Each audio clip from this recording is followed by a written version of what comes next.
Hello everyone, welcome back to Potted Planet Entertainment. My name is Chris, and in case you don't know, I review movies and I rate them on a scale of 0 to 100 in increments of 5. Today we're going to be talking about more Star Wars with Rogue One, a Star Wars story.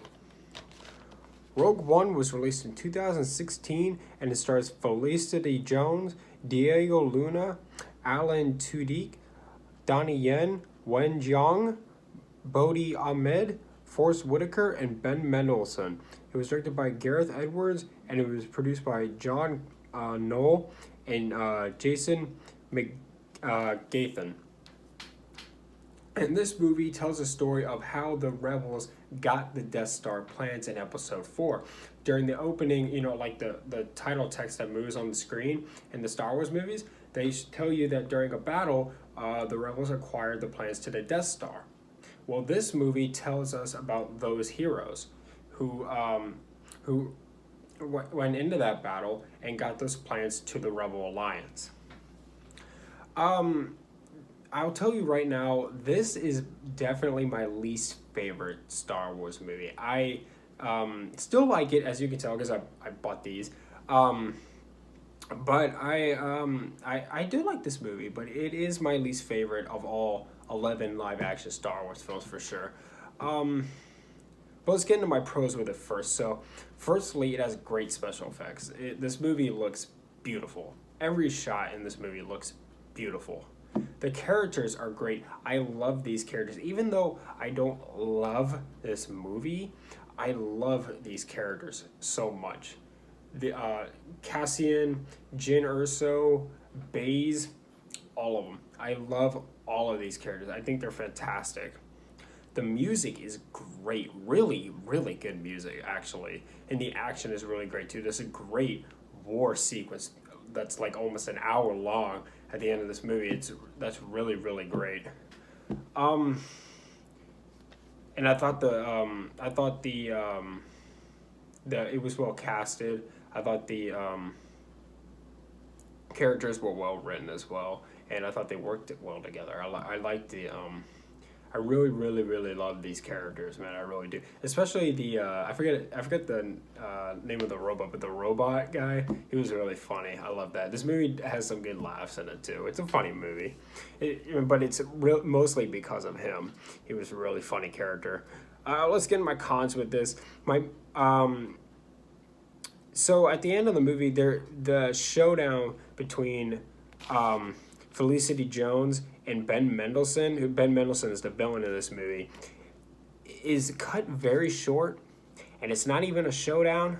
They just sort of talk for a second, and then it gets interrupted, and then that was it. And it's really, really disappointing. Really disappointing.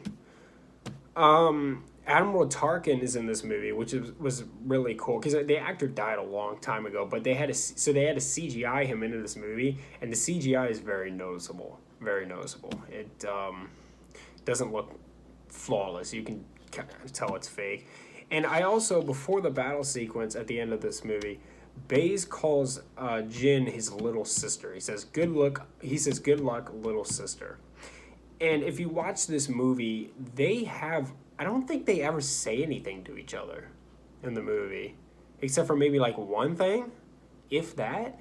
And so it feels very unearned for him to call her that because they didn't have any sort of relationship at all throughout this movie. I mean, it's possible that like they would have had some off-camera conversations, I'm sure that happened, but to the audience, it feels unrewarded. And unearned for him to say that to her because they didn't show any kind of relationship between the two. And my biggest flaw with this movie for sure is the script. I just don't love the script. The script feels very lacking to me.